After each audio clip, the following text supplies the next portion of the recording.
Yo, what's up guys? Itong mga tinuturo ko sa inyo o sinishare ko sa inyo, hindi naman 100% lumalabas sa exam. Ito'y mga guide lamang tulad nitong isang math problem na ito. Alam nyo ba kung paano gumamit o mag-compute ng integers? Example guys, positive 7 plus negative 7. Anong sagot na iisip mo? Comment mo naman sa baba.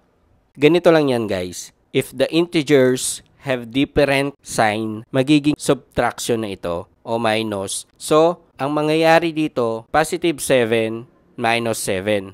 So, ang sagot ay 0. Paano naman ito? Negative 5 minus positive 2. Anong sagot? Same lang yan guys, 'di ba? Different sign, magiging subtraction. Pero tandaan nyo guys, kapag same sign, addition na ang e-execute nyo. So, negative 5 minus 2, tama, negative 7.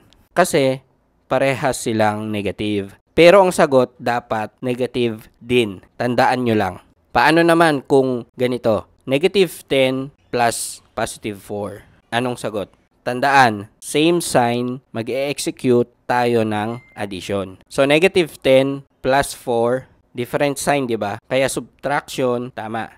Tama sagot mo. Negative 6. Kasi mas mataas yung unang number. Sagutan nyo tong 1 to 3.